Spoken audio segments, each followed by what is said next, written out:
mauubos talaga ang pasensya mo pag meron kang mga customer na pumasok at talaga yung super demanding sila sa mga orders nila. 12 years na ako nagtatrabaho dito at talagang kahit papano natutunan ko na rin na pakisamahan ng maayos, baan ng pasensya at iwasang uminit ang ulo. Hello mga B!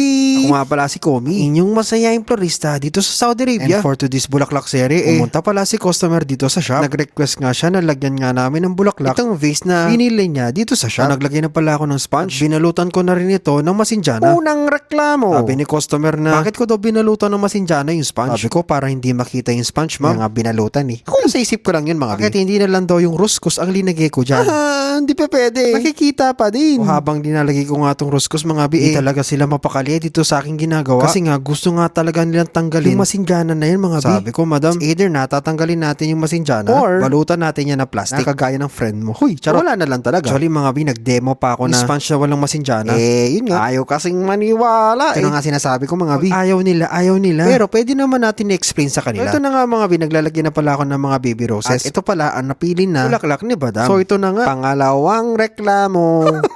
Pagkat ganun, kung maglalagay kami ng mga eucalyptus para mas maging malaki at mas maging maganda yung arrangement namin. Sabi ni madam, bakit hindi daw magkakulay yung mga greens na yan? Sabi ko, maganda naman ito madam. At saka talaga nakakasosyal. Hindi daw talaga maganda mga bi. Wala na daw bang iba na greens sa pwedeng ilagay? Sabi ko, meron naman madam. Pero check pa rin natin madam kung maganda ba talaga o hindi. Ako mga bi, pag ganyan mga bi, mag-explain lang tayo ng maayos sa kanila. Sabi ko, ayaw mo ba nito? Sige, bunutin natin mga bi. Kasi hindi tayo maglalagay na ayaw nyo sa arrangement nyo. Lagyang in-explain ko mga bi. So ang ginawa ko mga bi, tinanggal ko na lang talaga. Cancel. What about this, madam? Ayan, magkakulay na sila ng roscos. Sabi, itabi mo muna. Ano ba ito? Mauubos yung oras natin kakapili. Sabi niya, bakit ganito yung iba yung kulay ng greens dyan sa roscos na ilalagay mo? Sabi ko, wala na akong magagawa, madam. What if magdagdag na lang daw kami ng bulaklak para hindi puro greens yung makikita namin sa arrangement? Ay, sabi ko, walang problema, madam. Basta magdadagdag din kayo ng bayad. Actually nga, naglagay na nga ako, mami. Lagay na ako ng mga uma na baby roses dyan. Actually, para free na lang. Ay, bakit daw ang pangit? Ay, Diyos ko po. Sabi ko, madam, ayun, bili na lang kayo ng bago. Actually, free na nga lang yun. Sabi, sige, bibili daw siya ng isang bundle. Pero dapat,